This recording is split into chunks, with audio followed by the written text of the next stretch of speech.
All right, we're back with NFL recaps of the conference championship games with Super Bowls on the line. How would all of these teams perform this weekend? And let's just say that, honestly, for the most part, I guess different teams showed up. But to start out with this Commanders-Eagles game, let's just say that over the course of time, it felt as though they did not. Even with them doing relatively well on their first drive. I mean, you had them doing exactly what they were supposed to do. Games like this are predicated on controlling the ball, controlling the time of possession, and protecting the football. All things that they did pretty well on this first drive. They got solid third down conversions with Jaden Daniels on multiple occasions.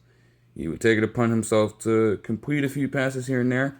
And even on one of the last few third downs, he would take it upon himself to scramble out and pick it up himself easily. They were driving, and they would even convert another fourth down conversion to get themselves near Philadelphia's red zone. However, after stalling out just a little bit and having to settle for 4th and 3, that's relatively in their range. They've been the most aggressive team in football this postseason. They've been the most efficient team on 4th down conversions in the NFL in the regular season. Why then do you decide, with everything on the line, a trip to the Super Bowl on the line, you decide to then get away from that and they settle for a field goal on this one? The moment that happened, I knew they screwed themselves over. Now, how bad this was going to end up being remained to be seen, but there's just no shot. They were doing fine, and Jaden Daniels was doing more than his part, so you don't trust him to pick up a 4th and 3 when he picked up multiple 4th downs on this drive alone, including a 4th and 5 that picked up 7 yards as he threw the ball to Zach Ertz. So how do you not trust him in that situation? I don't know. Let's just say that things definitely got out of hand. Things definitely got out of hand. Okay, let's just put it like that. Now, Will Shipley had been getting a few reps with the Eagles this season, running back out of Clemson, but he's mainly been a special teamer. And let's just say that he would be an all-around player for them in this game. But I'll get to that. He gets a 35-yard return with a nice angle, and then on the very first play from scrimmage offensively, this man, Saquon Barkley, takes it 60 yards for a touchdown as he makes Quan Martin miss a tackle, and then Jeremy Chin, one of the surest tacklers out there, miss as well. And he just gets past everyone else. That would literally continue. There's no denying it. Then, to add insult to injury, the very next drive would see De'Ami Brown haul in a pass and have Zach Bond force the fumble on him to give them the ball back immediately as Reed Blankenship would recover it. Then you would have Jalen Hurts be dared to throw the ball a couple of times, and he actually got them right on the money. Ultimately, they would get in the red zone again, where Saquon Barkley would just take it to the outside for a 4-yard rushing touchdown. 2 rushes and 2 touchdowns for him at this particular point of time. And it was relatively easy. Now, if you watch the play back, they did try to load up the box because, granted, the game plan is to get bodies in front of the man. But you have nobody out there to account for him if he does bounce out. Because in that scenario, what you're trying to do is funnel him over to the extra defender over there. And Luvu did his part to try to plug up that hole. But somebody else missed their assignment completely, and out goes Saquon Barkley to put them up 11 here. Even though it looked like the Commanders were going to be out of it, to Jaden Daniels' credit, as a rookie, he did as best as he could to keep him in it. I mean, you get in a case where he has to settle for a field goal, but he's making good reads on this particular drive. And they also extended it with a smart fourth down fake punt by Tress Way, getting it to Ben Sinnott. But ultimately, you are not necessarily responding in the best of ways, though that would change with a little bit of help. Because for whatever reason, despite Philly driving down with the help from A.J. Brown and Dallas Goedert, they would have to settle for another field goal. Now, to this point, Jake Elliott had made all of his field goals in the postseason, and he had also made his longest field goal in the postseason from 53 yards out. This one is just moved back a single yard, and he missed it wide to the right. I don't know how to explain it. Something's been up with that man this season, because there's just no shot, dude. It's like, what in the world is wrong with him? The Commanders would convert off that. They would. On third down, Jaden Daniels would get a slant over to Terry McLaurin, who just ran completely past Darius Slade Jr., cooked them. And he scored from 36 yards out to bring the game within 2. But their 2-point conversion play was even just like that. That was just a strange one. They had cross screens on both sides of the field, with Jamison Crowder motioning out to his right, Jaden Daniels is right, and Austin Eckler to his left. The one to Austin Eckler gets thrown for some reason, and there are multiple defenders over there waiting for it. They're stacked up on that side. So I didn't understand that play call, but that's neither here nor there. The Eagles, though, would get the ball back, and you would see them try to establish the run a little bit, but they were at least learning their lesson a little bit with trying to get bodies out there. And ultimately, they would force Jalen Hurts to throw the ball on this third down. It was a tight window pass to Saquon Barkley. He got his hands on it, but it was in a weird spot. He eventually dropped it. And then you have 4th and 5, where you get A.J. Brown versus Marshall Lattimore, part 3 this season. And A.J. Brown wins the first battle in this one, getting it from 31 yards out on an absolute bomb from Jalen Hurts to help them pick up the first down, get them inside the Commanders' red zone, and get them at the 2-minute warning. Now this is really their time to shine. And this is also where things get incredibly interesting. Now, Saquon Barkley would pick up a couple of yards on the first down, but then you have a case where Jalen Hurts would throw it over the middle to Dallas Goedert, and it was called incomplete, but there was a little bit of controversy, I guess, there. You would have Marshall Lattimore use his hands to try to deflect the ball out of his hands, but granted, Dallas Goedert is so much taller than Marshall Lattimore that he's getting kind of boxed out. So he has to, put his hands on his shoulder and kind of alter the trajectory of a potential catch in that way. They don't call a penalty there. And, that stuff can get tricky, but the thing with that sometimes is just consistency. That Marshall Lattimore is ultimately trying to affect the play. He's not necessarily doing anything illegal on that one, so they don't call it fine. Then, just 2 plays later, the very next play, actually, you have Jalen Hurts rolling out to his right, throwing a low pass to Devontae Smith, and it was rendered incomplete. But they then decide to call a pass interference penalty there. So I just don't understand. The lack of consistency is the true issue here. You have a low pass. There's only one place it's going to end up going there. I don't know what they expected Marshall Lattimore to do. You can't just let him get to it. He's trying to fight for the ball there. So, yes, it was truly a rough stretch for Marshall Lattimore.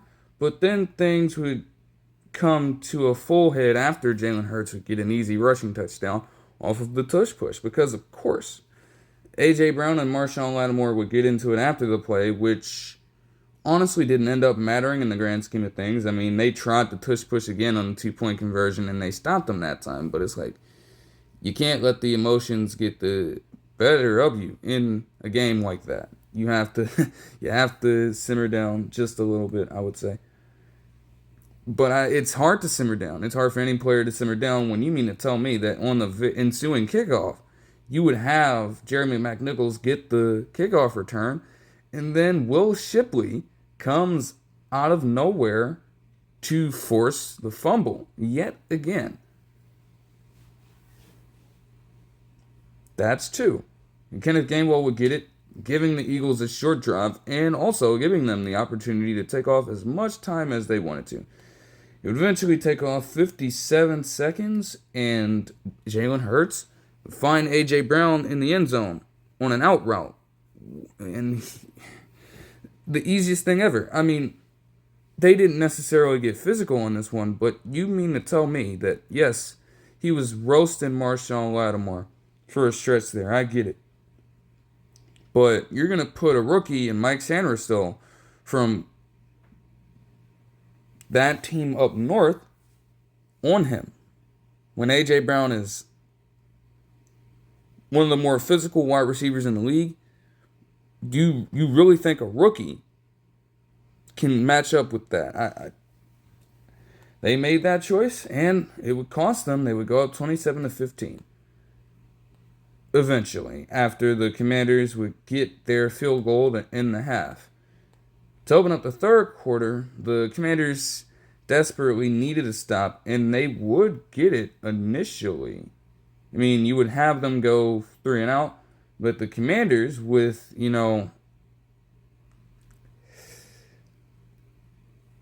a few just untimely plays. I mean, the Eagles were able to force pressure on them as Jordan Davis would get him here.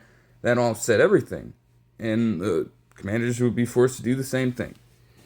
Then you allow Cooper DeJean to get a solid kickoff return, giving them optimal field position. And then it's just the Jalen Hurts show. I mean, he's carving up the Commanders' defense with an A.J. Brown pass, a Dallas Goedert catch for 7, and then Dallas Goedert catch on a sort of wheel route for 26 yards to eventually take it upon himself and run the football from 9 yards out for a touchdown that would put them up 34-15. The Commanders would respond as Jaden Daniels just continued to fight all the way until the end of the game. And he was a man of his word in that regard. He said that in a press conference leading up to it, he stood by it.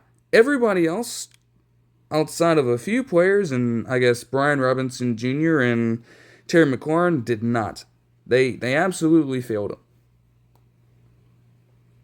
And when all else failed, it was time for him to activate his legs. He would make a solid cutback move to open up the field and run straight through for a 10-yard rushing touchdown to bring the game within 11. The Commanders' defense would force another stop after a while. I mean, they got bodies on Saquon Barkley, and they were able to even force him into a negative play. Things were looking up, but you desperately needed to score here. All you had to do is protect the football. Oh my gosh. Austin Eckler on this play, instead of just staying down, honestly, at that point, there was no reason for him to get back up and try to make something out of nothing. Just stay down, protect the football. You'd been having problems with that all game long. But they did not learn their lesson, because immediately, as soon as this man gets back up, he gets the ball punched out of his hands by Aaron Burks. And then Zach Bond recovers that fumble, leading to what would be the finishing touch, really. Though things did get worse before it was over. I mean, literally. On this drive, they would allow Saquon Barkley to get loose after having done so well. Now, he didn't score the touchdown. He was tackled short. But, oh my gosh. Shit would get crazy. On the very first play, from literally the 1 yard line, right? You would have them stuff Jalen Hurts on the tush push. But Jonathan Allen would be called for an offsides penalty. So they just run it back. They try it again on the true first down and goal from the 1 yard line. And they get stuffed again. Get reset. And they're in the formation again. You know it's coming at this point. You've been trying this long to stop it. Commanders get set on their end. Eagles are damn good and ready. And then in comes Frankie Luvu from the rafters. And he takes a leap of faith over the offensive line like he's fucking Troy Polamalu. It would be called for encroachment. They would accept the penalty. It was half the distance to the goal. They get reset. Commanders in a decent counter. And the Eagles are still staying solid. But somehow, some way, something was inside of Frankie Luvu's mind during this sequence. Because he decided to jump over the line of scrimmage again. He decided to jump over them again for some reason. Another encroachment penalty enforced on him. Half the distance to the goal, despite them being inside the 1 yard line already. Like, they're eventually going to score. You're just delaying the inevitable and you're trying to stop it. I get that it's hard, but geez, you just have to stay disciplined. You have got to stay disciplined. And that's 3 penalties on your defense in 4 plays. 2 straight on the same fucking dude. They get reset. Commanders get in formation. Eagles get in formation. They're ready to an extent. Because if we want to be real technical about this, when you watch that entire sequence back, Clelin Ferrell is actually offsides. They let him get away with it, but he was offsides in the first place. They definitely could have called it on him if they wanted to. But they let it slide because they were like, we're sick and tired of this shit. We don't want to keep doing this shit anymore. And I guess, it wasn't wholly egregious. It's so sudden. So, you let that slide, right? Well, you get successive movements from both Jonathan Allen and Jerzon Newton going off sides again, technically. Now, they call encroachment on him. They enforce yet another half the distance to the goal penalty, and it's accepted. But the lead ref, I believe it's Sean Hockley, had a little something to say about that. Because ultimately, at that point, you cannot keep calling half the distance to the goal. You can't enforce these penalties time and time again. You can't go half the distance to the goal much more. Like, they're already just inches off of the goal line as it stands. You don't have a lot of space to work with. And you know that they're that close to scoring. So they eventually come out, he says, that they can and will if they manage to do it again somehow for the 4th play in a row, that they can actually award the offense a score. Now, this is actually a true rule in the NFL rule book. I wanted to see if it had ever been enforced, and if anything, I just came across multiple publications that stated that it got close to being enforced, but nothing conclusive. So it would be really interesting to find. But under Rule 12, Section 3, and Article 4 of the NFL rule book, it states that a player or substitute shall not interfere with play by any act which is palpably unfair. As you might imagine, it's called the palpably unfair act.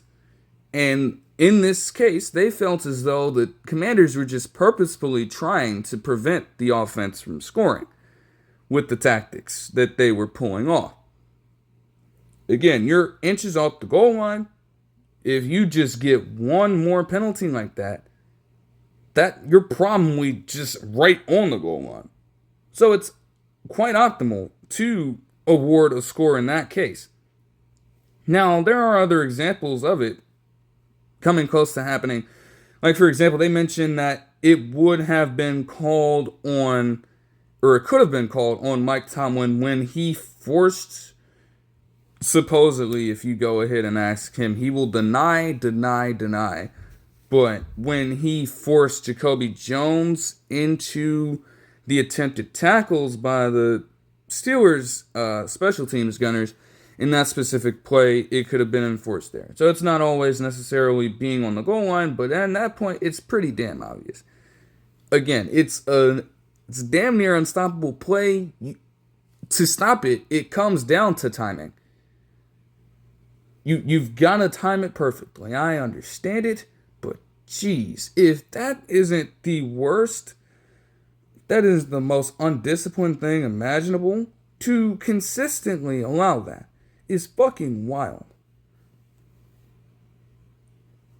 But again, they go up by 18 at that point, and then the Commanders, in desperation time, eventually go with a turnover on downs here, and then Jaden Daniels also throw a late interception to Quinyon Mitchell that I'm not necessarily going to put that against him. I mean, what are you going to do? Like, you literally are just trying to get points on the board at this point. It is full on desperation time. You're going to do whatever. And it was honestly a good play by Quinyon Mitchell. The Eagles, however, in this same time span, would get Saquon Barkley to rush for his third rushing touchdown of the day. And Will Shipley would even come in and get runs of 16, which after that one, I was stating that I was going to blow a gasket if he had ended up scoring on that specific run because he got loose on that one. And then on the very next play, they allowed him to get loose again. He ran for 57 yards this time and was only caught up by Benjamin St. Juste of all people after getting all those yards. I guess he's not necessarily the fastest, but if he really wanted to, he could have been out of there. And then you have the broadcast team and Burkhardt and Brady saluting Benjamin St. Juste for his fucking hustle. Where was that hustle for the defense all game long? If they could have used that earlier, well, it would not be this bad. It would not be this bad. Will Shipley would eventually get in for his first NFL rushing touchdown. And this rushing touchdown would also set history as the Eagles would give themselves the most points in a championship game all time in NFL history. And they would also tie the record for the most rushing touchdowns by one team in a playoff game history. For the other instance of this, you have to go back to the Bears and then Cardinals. No,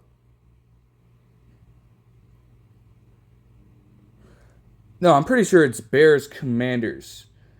I mean, this happened in 1940, and eventually that, well, not Commanders, Redskins team would beat the Bears 73-0. So, if you're making history, allowing a team to make history, and they're going up against that, oh my gosh, dude, like that is just, it just can't happen. It's like, what the fuck, dude? Like, there's no shot. Okay, yes, Bears, Redskins. Okay. Oh, I was thinking Cardinals. And ironically enough, you had the Bears just thrash them in that one. Redskins came out on the losing side in this one, and surely enough, they, now being the Commanders, would lose this one. It's just tough shit. They gotta be disappointed in themselves. I said it time and time again. gotta be disappointed in themselves as far as this particular game goes. You can be proud of the fact that you were able to get to this point with a rookie quarterback and give Dan Snyder a big fuck you. There was literally an article stating that he was pissed off about it and that he fucking hated it, according to one guy. But, man, I guess Dan Snyder gets whatever he was asking for, which just sucks in that context. But, I mean, again, Jaden Daniels, with his performance, though it's just, 60.4% completion, 255 passing yards, a touchdown, an interception, and also a rushing touchdown. Not necessarily anything that jumps off the table, but it's like, dude, it's not an optimal performance, but you watch the game, you see him giving it his best out there. I think that's really all you can ask for. Even with Brian Robinson Jr. doing relatively fine to an extent, still, there was a problem there. Outside of Jaden Daniels, you only had your running backs rush for 19 times and 51 yards on those combined. The lack of a run game,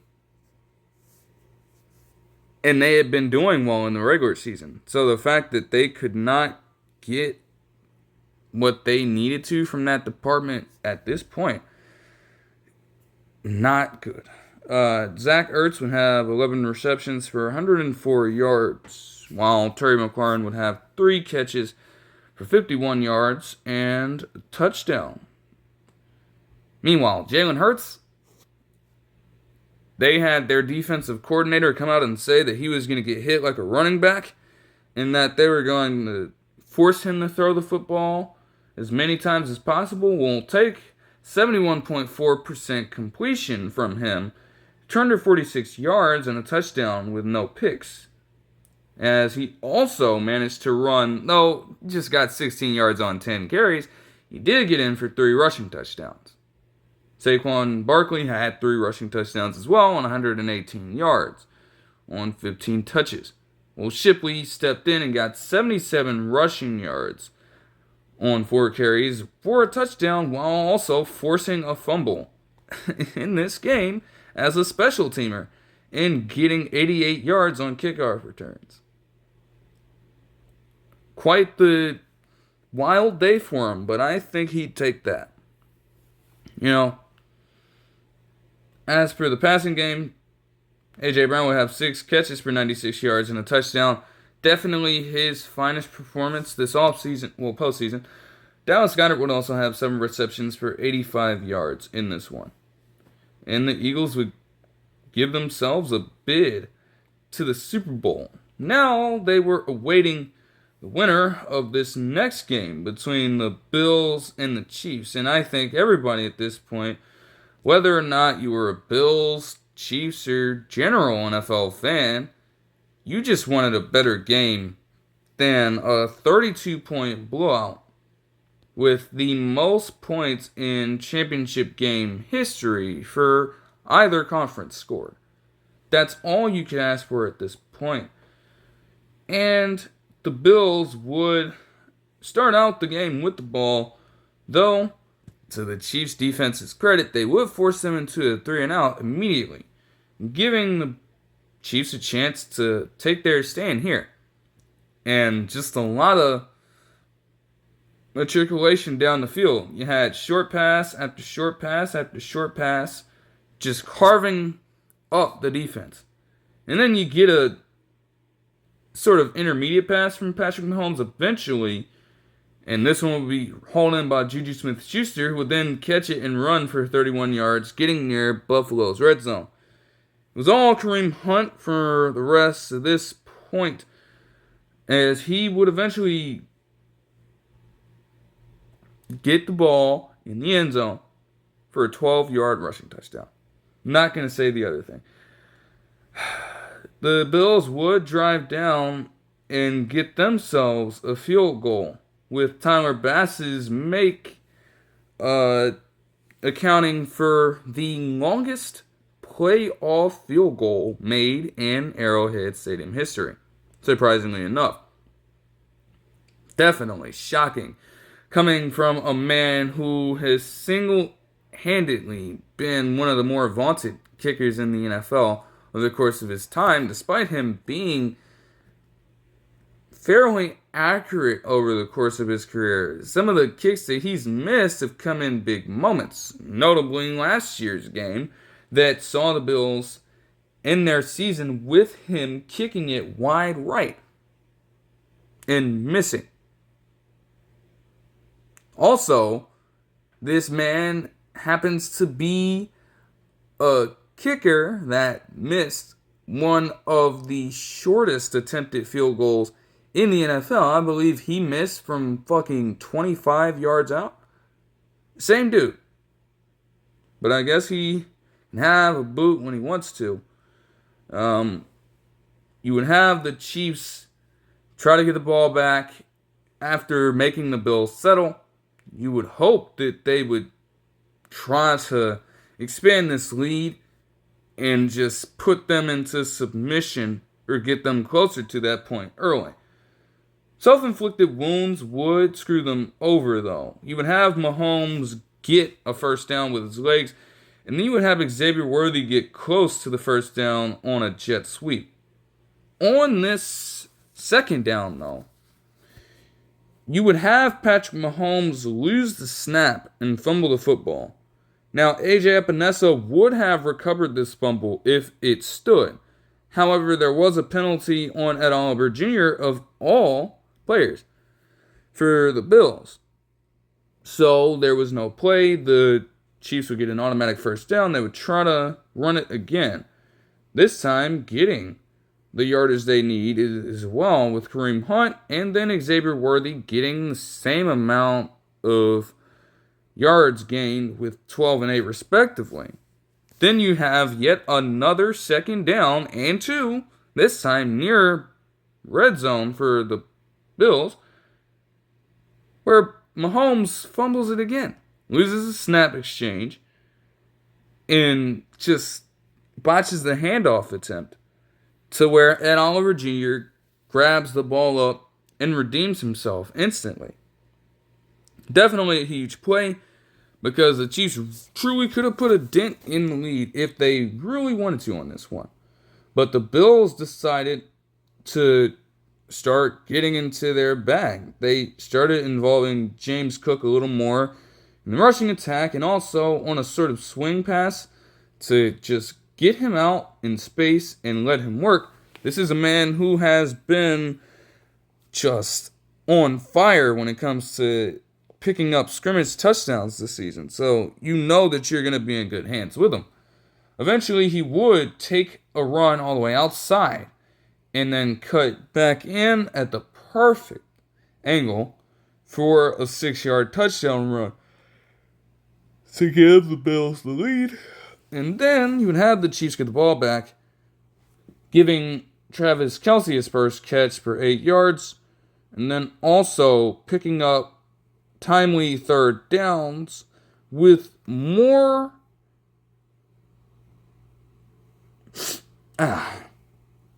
runs by Patrick Mahomes. Usually, again, you're not having him just do all this unforced. It will happen in those moments where you need it, and it seemed like in this game, those moments flared up a lot. So he took it upon himself, and he got the requisite yardage. You would have him then get catches to Xavier Worthy for a first down, and then DeAndre Hopkins for what would be his only catch of the ball game for another first down. Ultimately, you would have them get inside the red zone after a face mask penalty, though the yardage was picked up anyways. And on that first down, inside Buffalo's 11-yard line, you would have Xavier Worthy get in, untouched, for a touchdown.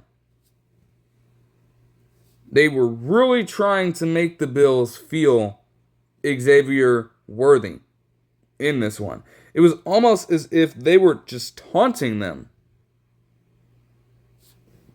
Like, they go 3-and-out here, and then the Chiefs do get the ball back with a short field to work with after Nico Remigio just continues to be a very capable return man for this team after missing his first season and being on IR during that time. But you literally have Xavier Worthy on this 3rd and 5 going up for what could have been a catch, what may not have been a catch. This play was mired in controversy. You would have him and Cole Bishop go up for the ball, and it seemed initially like Bishop had an interception in hand. As they were both going to the ground, it seemed like they were both fighting over it. Maybe Xavier Worthy was gaining a little more control at that point, but eventually it does happen to touch the ball. However, from what I saw on the multiple replays, it didn't really have an effect on either player's ability to gain control or full control, or either player's ability to have it knocked out of their hands. It didn't really move that much. So the ruling of a catch would eventually stand.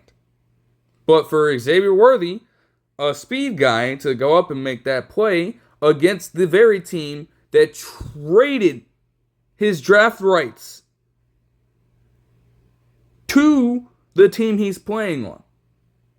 Literally, like I said, just rubbing it in their face time and time again. We have the rights to Xavier Worthy.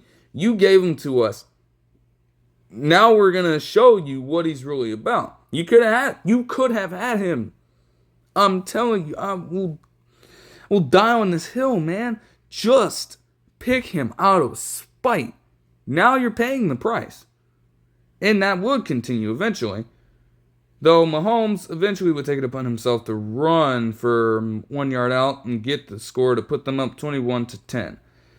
Now the Bills were kind of backed into a corner. They had no choice but to get a touchdown on this drive.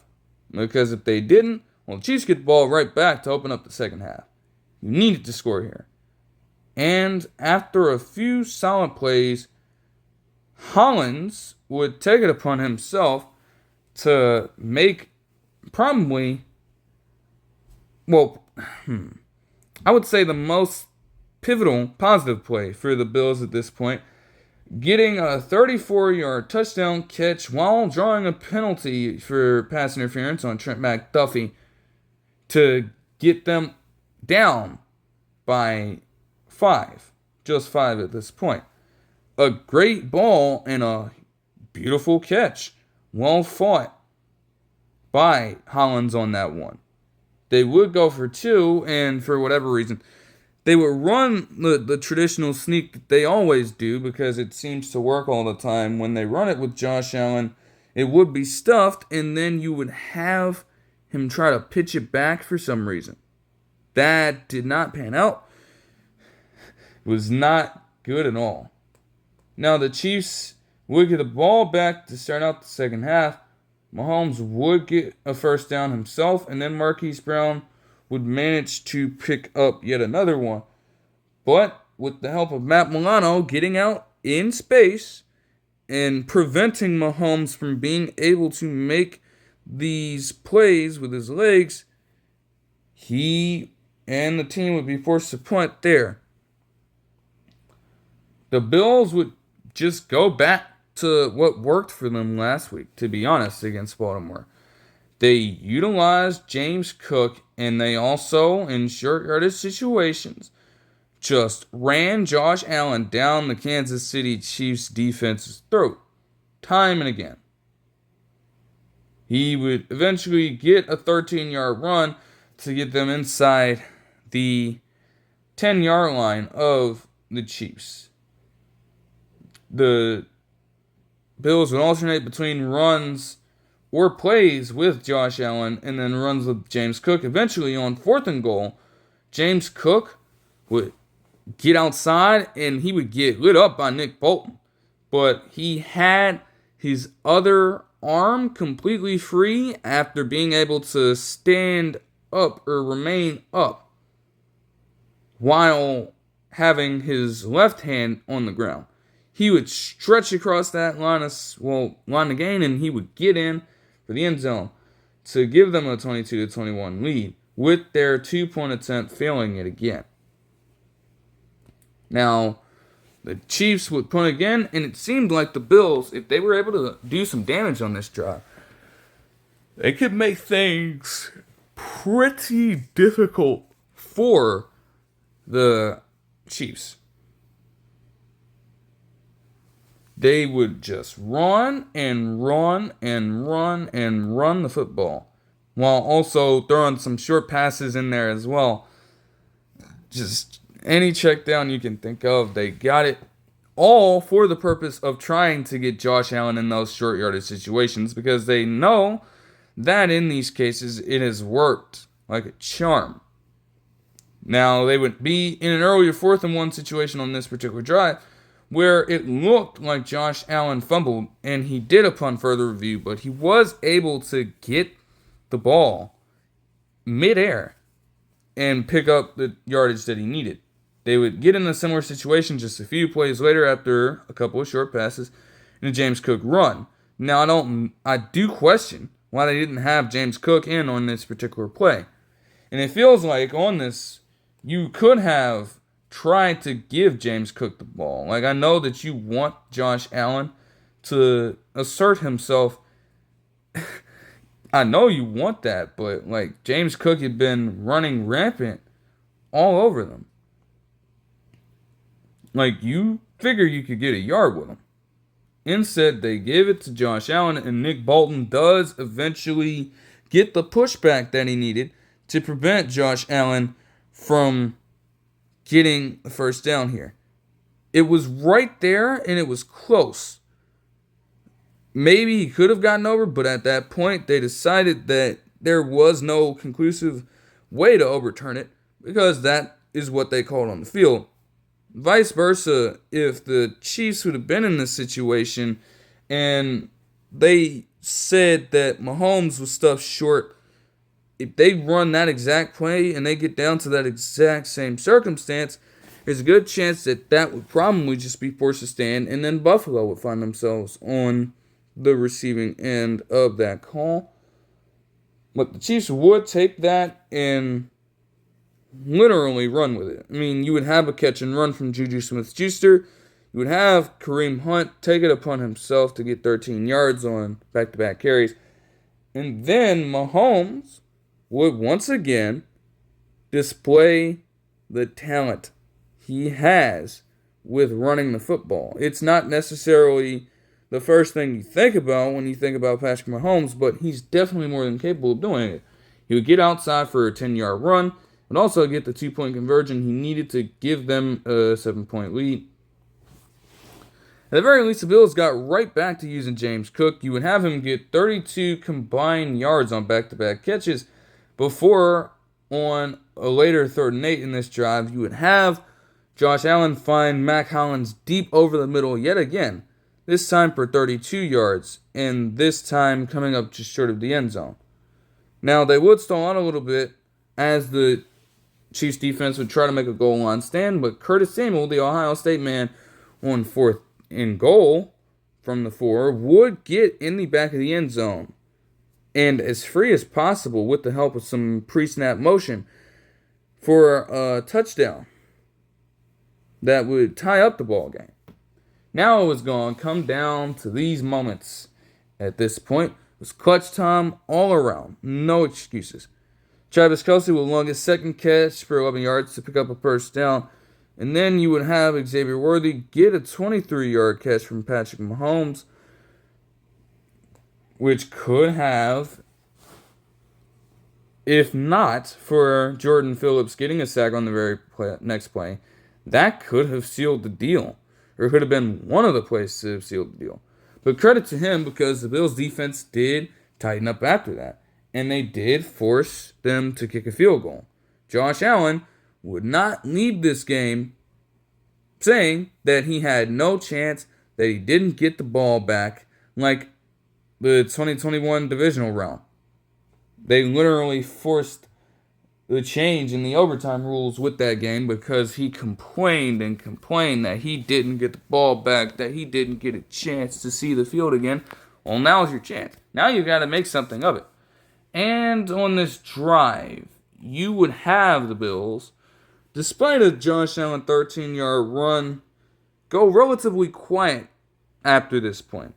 I mean, a couple incomplete passes and then a short screen that was stuffed from the jump. Though Amari Cooper probably would have still broken out of it if not for George Karlaftis making a key tackle. So you get in 4th and 5. After the 2-minute warning, you're trying to extend the drive and you're playing for your season. This is it. And the Chiefs dial up the right pressure at the right time with Spagnuolo just digging deep in the playbook, getting in the optimal formation, and sending everybody home. Josh Allen has to throw off platform and off his back foot. It goes high in the air as everybody is awaiting to see what is going to happen and who is going to make the play. You see Dalton Kincaid diving for it in a pool of red, honestly. You see the Chiefs players around there. But somehow, some way, despite looking like a peak fuck it ball, it gets in the right space. He dropped it in the breadbasket. And Dalton Kincaid dropped it. I guess they shouldn't have really gotten all on their high horse after having Mark Andrews drop away the Ravens season against them. That's literally what happened to them in this one. Despite getting... They made it competitive. The Chiefs would ultimately end the game with a score of 32-29. They made it competitive, the Bills. They did. You have to credit them with this. They always play the Chiefs tough. They do. And they, more than often, win in the regular season. They always get close in the playoffs.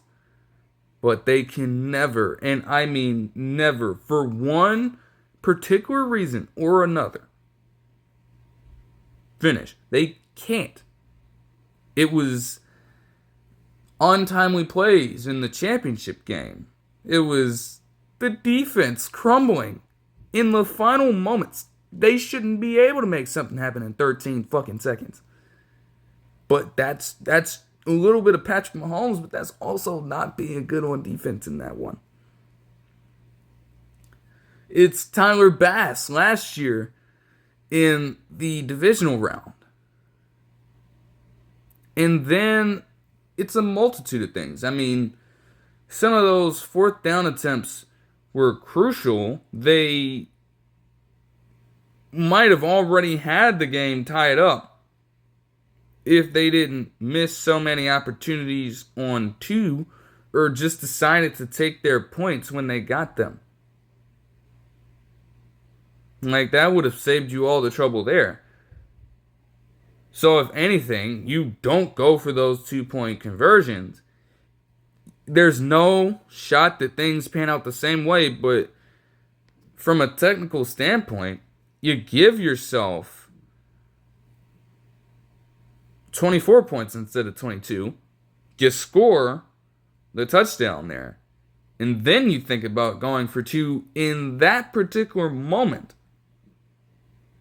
And whether or not you get it, you have an extra point to work with. You are not necessarily playing so frantic because you know that in this one, you could potentially take a lead rather than tie up the ball game. So the succession of penalties is not penalties, but gaffes on there, and were their undoing. Despite all of these good performances here. I mean, 276 total yards for Josh Allen and 2 passing touchdowns on 64.7% completion. You had James Cook go for 134 scrimmage yards with 2 rushing touchdowns on 16 touches. You had Mac Hollins stepping up with 3 catches for 73 yards and a touchdown. And it still wasn't enough because in these moments you got in your own way and the Chiefs were able to capitalize more often than you were able to. Just the little things all the time. I mean, literally. From a numbers standpoint, they had them beat in everything you would want them to have beaten the Patriots in. They won the turnover battle. They had more yards all around. And they had a few more chances on third down and fourth down. It doesn't necessarily match up, but the Chiefs are just the exception, I guess, to an extent, and not the rule at this point. Because even with all those numbers stacked against them, they still go out, they still find a way to make things happen at the right points of time, and they go out and they win this ball game. Mahomes would have 288 total yards with 3 total touchdowns, including 2 rushing, while passing for 69.2% completion. Xavier Worthy would have himself a day against the team that had the rights to him and chose to give him away. Oh my gosh. Like, literally 8 total touches for 101 total yards and a touchdown. Juju Smith-Schuster would also have 60 yards on just 2 catches on the night. So, the stage is set on February 9th in New Orleans. The Eagles and the Chiefs in a rematch of Super Bowl 57 will face off. So it should be interesting. And everybody's certainly, I guess, for the teams that won, they're still celebrating, but obviously they're going to get down to business. And then they're going to have to go through the media cycle that they'll likely have to set up all over New Orleans, honestly, especially in the Superdome itself. So, yeah, when the game is actually played, though, it'll definitely be something special. I mean, Jalen Hurts and Patrick Mahomes made history in the first one as the first pair of black quarterbacks to make it to a Super Bowl and play in one. And if you remember, both of them played extremely well in that one. People will still make the argument that Jalen Hurts, for as much shit as he does get with his inconsistency in the passing game sometimes, I mean, that particular game made it clear why he was an MVP candidate in that season. And, you know, he may have very well outplayed Patrick Mahomes. Yeah, it's the right people. So to get a part 2 of that should be fun. But there are a lot of other developments around the NFL landscape. Go back earlier to last week, and actually a little earlier than that for context here. You would have Caleb Williams get prank called by some dudes. I don't know who they are. They would act as though they were Ben Johnson, and I guess Caleb Williams took it in stride. He was probably a little dejected on the inside. But, though he thought that was Ben Johnson, just a few days later, after that particular incident, he would actually get his wish as the Bears would take it upon themselves to hire Ben Johnson. This time. For real. The newest head coach of the Chicago Bears. It's an interesting situation.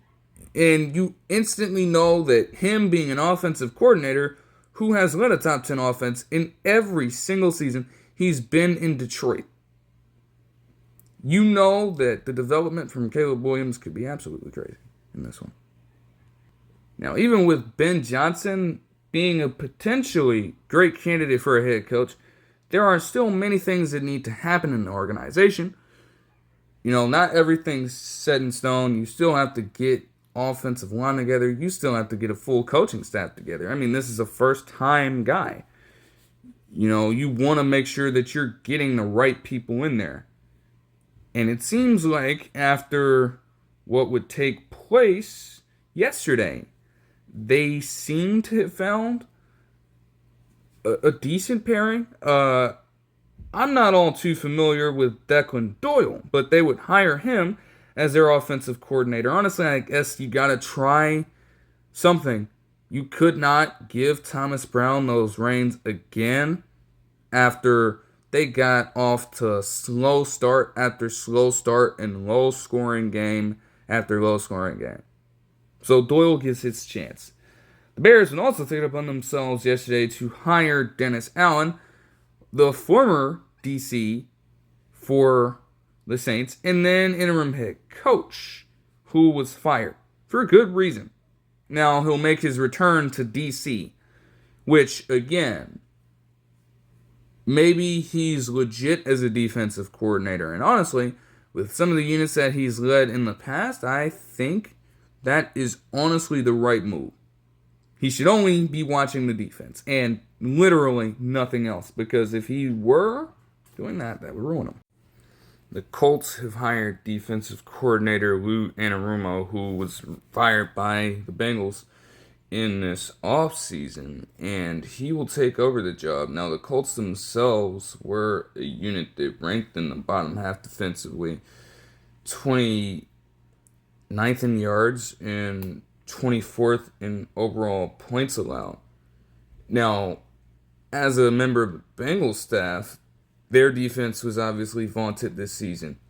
But I guess you're taking this job if you're Anarumo to try to resuscitate it.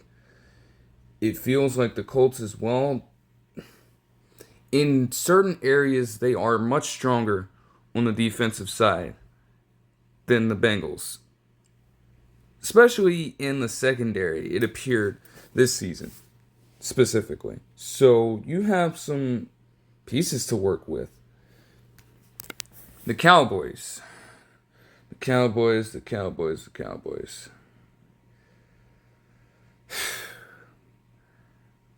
All I'm going to say about it is this. Okay. You go on and you choose to fire Mike McCarthy after stalling out your contract negotiation process with him. You then throw out a list of desirable names for the head coaching position of the Dallas Cowboys. You throw out Robert Saleh, you throw out Deion Sanders, all these guys, all these big names. And yet the Cowboys, over the course of the last week or so, there was a name that arose through their ranks, and that be one Brian Schottenheimer. Now, he has been an offensive coordinator for his entire NFL coaching career. I do remember his time on the Seattle Seahawks staff, which lasted for 3 seasons, in which they were a top 10 offense every single year, though they never advanced that far in the playoffs. Before that, he was with the Rams and took 4 years off prior to getting to Seattle. He started out his career with the Jets, and most recently, he had spent time with the Cowboys. Now, last season, when he was there, they were a solid offense. Though this season, while it wasn't him calling the plays, Mike McCarthy's led offense ranked in the bottom half of the league. They were struggling all season long, getting boat raced in game after game after game. Now, yes, they, in some of them, did not have the personnel to really compete, but that's a grand indictment on who you currently have. So not only do they state during this time that they were set to interview Brian Schottenheimer for the head coaching position, a position he'd never taken in his career, but they actually decided to go through with promoting him as the head coach. And I just don't understand it. We really have no idea what Jerry Jones is on right now. Like, what was the point of letting Mike McCarthy go at that point if you were just going to promote from fucking within? You're wasting everybody's time, and you're giving every single one of your delusional ass supporters false hope by doing that. There was just no need. And then there was something about Schottenheimer talking about he could lead us to multiple Super Bowls or something in reference to Dak Prescott. As much respect as I have for Schottenheimer during his time here, let's be crystal clear about something. You couldn't have Russell Wilson in his prime with some of the better seasons of his career and with multiple pundits everywhere, multiple broadcasters everywhere, especially in the early portions of those respective seasons, clamoring for MVP buzz for Russ. Because to that point, he still hadn't gotten a vote.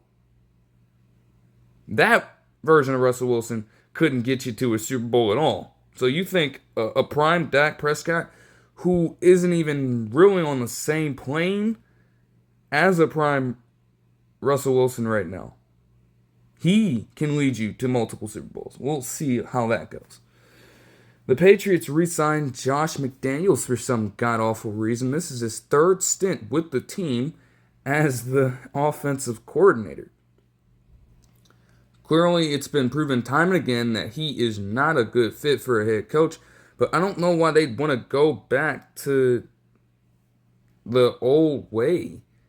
I mean, literally, the last stint that Josh McDaniels is there, Mac Jones and him were not on the same page, and that led to a whole bunch of confusion, and that was one of their worst seasons in quite a while, offensively. Granted, traditionally, the Patriots are not that kind of team per se, but it's like, damn, you're not even really putting yourself in ball games with just how terrible and atrocious you are on that end. But I guess we'll have to see how it goes this time. Khalil Mack had stated that he was thinking about retirement early in the offseason for his respective team. He walked it back and stated that he would forego retirement and play next season, though he'll still be a free agent. So we'll have to monitor who picks him up. Patriots hired Terrell Williams as defensive coordinator also in this span. The Patriots would also have one of their players be cleared of some very fishy stuff, as Jabril Peppers would be acquitted of his charges stemming from the October incident in which he got caught up in some crazy stuff. The trial was pretty standard for a trial regarding that sort of thing, and they eventually acquitted him. The Jets would make their new hire in getting defensive coordinator Aaron Glenn as the new head coach of their team. The former top 10 overall pick for the squad in 1994 as a cornerback, and a standout cornerback at that, makes his return to try and give this team some positive momentum and some winning culture. Pairing that up, you would have the Jets go out and hire Darren Mougey as general manager. Not too sure about him, but you needed to find a replacement for Joe Douglas, so just clean house completely and see what you have in him. That's fair. The Raiders would make a pair of grand moves. They would hire John Spytek as GM, a person who spent his time with the Chiefs as an assistant general manager, and he also worked with the Bucks in 2023 and on. The Raiders would also get Pete Carroll to come out of his pseudo-retirement and become the head coach of their team. Obviously, the Raiders need a lot of things to happen this offseason, But I'll tell you what, every single move that you make, it better lead to prosperous things on the football field for Pete Carroll. Because for him to want to come out of retirement for y'all niggas, y'all better not do that man dirty. This is a man who is literally the most accomplished Seahawks head coach of all time. Most overall wins. And obviously, Super Bowl victory. Like, you gotta treat that, you gotta do right by that man. He could have just taken it easy after this point and said, forget about football. But he definitely has a love for the game. You can tell it through how he operates on a day-to-day basis with the players, with the members of the coaching staff. Everybody seems to have quite the time around him, and he is also a pretty solid leader of men as well. Like, there's no debate about that. Like, come on, you're gonna have different players rally around him. You just need to make sure that they are actually capable of committing to that sentiment with their play on the field. It does start at the quarterback position, but you got to be careful with getting one this year.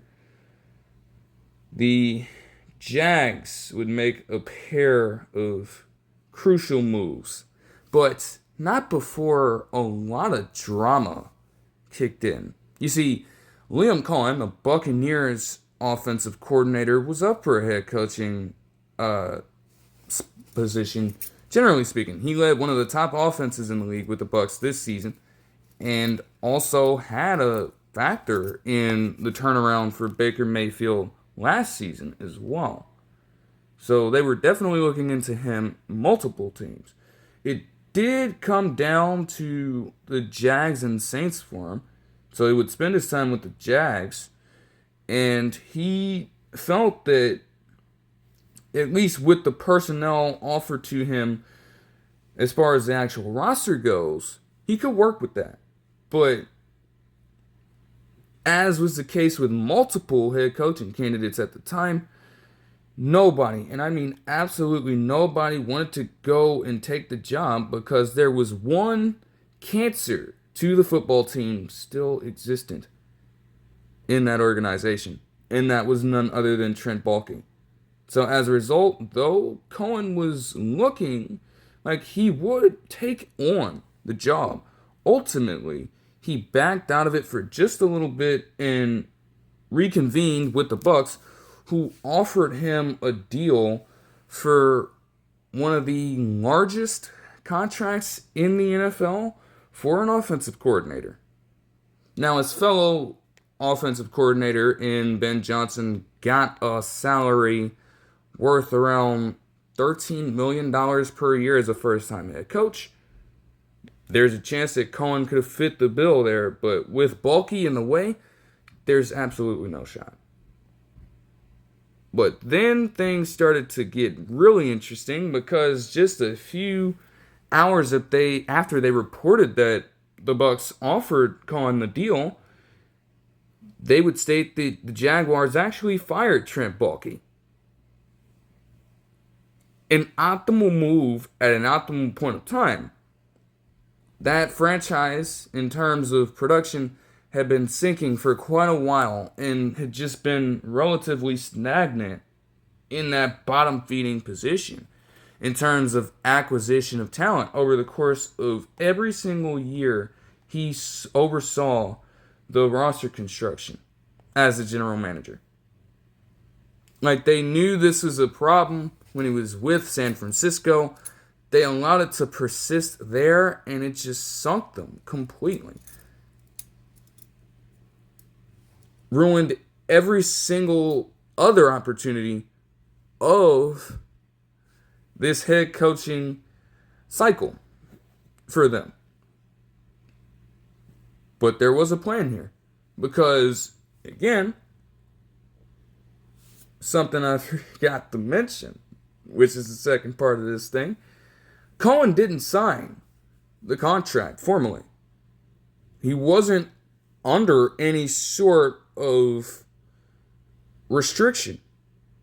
If he wanted to, the offer was still there on the table for both teams. So he cut off contact with the Bucs for a second and reconvene with the Jaguars, who, after a little while, formally hired him. Liam Coen is the new head coach of the Jaguars after quite a lot in such a short amount of time. But at the very least, you get a desirable candidate and you get rid of Trent Baalke. Jaguars fans should still be rejoicing at this point, even though it happened a little while back. Should still be rejoicing. He did irreversible damage. Seemingly irreversible damage to the team. Maybe if you get the right people in position, and Shah Khan actually understands this as well, instead of just trying to give over the position to the highest bidder who happens to lack the skill you need to construct a good roster. If you can get all that in place, that you should be good. You should be good. Okay.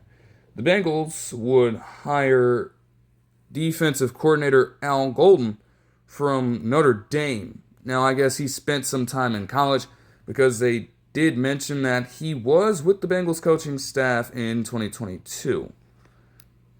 Maybe he just needed a year to recoup, recalibrate, and bam, he's back. Texans team president Greg Grissom would be relieved of his duties last week. Not necessarily too familiar with him, but I don't know. I think with the way some things have happened over the past few years, honestly, you might just be trying to hand that position over to someone else. It also paired up with the fact that they would fire Bobby Slowik. Again, C.J. Stroud did have a down season for the standard that he set last year. That could be attributed to play calling. That could be attributed to the offensive line. And I guess somebody had to face the music. They put Bobby Slowik up to the stake, and they cast him away. Robert Saleh would retake his position as the 49ers defensive coordinator, which is honestly optimal. The Lions would also promote Kelvin Sheppard to defensive coordinator. Not necessarily the splashiest hire out there. Not necessarily familiar with the name, but it's going to be hard to replace coordinator talent like you had last season. And you know that. Like, yes, in terms of the roster, you are still good enough to potentially contend for a Super Bowl, but we saw it happen so quickly. Like, you don't necessarily have to find yourself either in the Super Bowl or winning one to go and carve out your own path in the NFL as a potential head coaching hire if you put up a great season with the team that you're leading. Look no further than what Shane Steichen and Jonathan Gannon were able to do after they led their team on both offense and defense to the Super Bowl and lost to the Chiefs, ironically enough. Then they both took jobs with the Colts and the Cardinals. Like, the process, I guess you could say, for the really good candidates out there, when it comes to getting the right hire at the right time, process seems to be a little bit expedited in the modern day. The Seahawks would hire Klint Kubiak, the offensive coordinator of the New Orleans Saints. Now, yes, I can make all the, they started off 2-0 and fell down to the wayside in every other week of the season. I can make that joke. I can call them a completely trash unit. But honestly, I'm willing to give Kubiak some grace there. I mean, especially when you lose guys like Shaheed, you lose guys like Olave, especially Olave. Jeez, as soon as they lost him, it was a wrap. You're playing 4th, 5th string receivers getting guys off the practice squad to play. He had Kamara out for a little bit of time. Were working with Jake Heiner and Spencer Rattler. Not necessarily the best situation for a coordinator to find themselves in when calling plays. So I would just hope that that is not a reflection on him. Genuinely speaking, like I would really hope that he's actually somewhat capable as an offensive coordinator, because that would surely fucking suck. But I mean, I don't know. I guess you're trying to find someone with genuine NFL experience in comparison to Ryan Grubb, who, again, came over from Washington, very first season as the offensive coordinator, and he did fine in some aspects, but there were still areas where he needed to clean things up.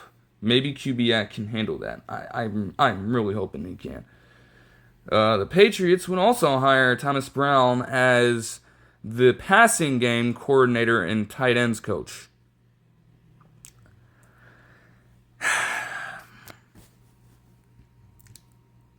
I don't know what they're expecting with this hire, to be completely honest with you. We're putting Thomas Brown and passing game coordinator in the same sentence when, as the head coach and the offensive play caller, you subjected Caleb Williams to screen pass after screen pass after screen pass after screen pass that didn't work. That's a guy you want having control over your passing game. I don't know about that. Now, as a tight ends coach, it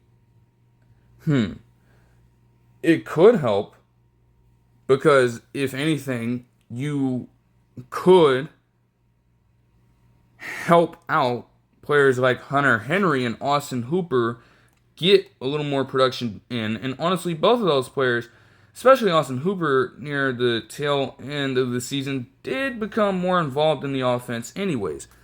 But I mean, in every single game that Thomas Brown led the team as a head coach and offensive play caller for the Bears last season, interim, obviously, there were only a few games where Cole Kmet was able to really feed off of whatever the scheme was in the passing game for a respective match. Cole Kmet was quiet for the most part.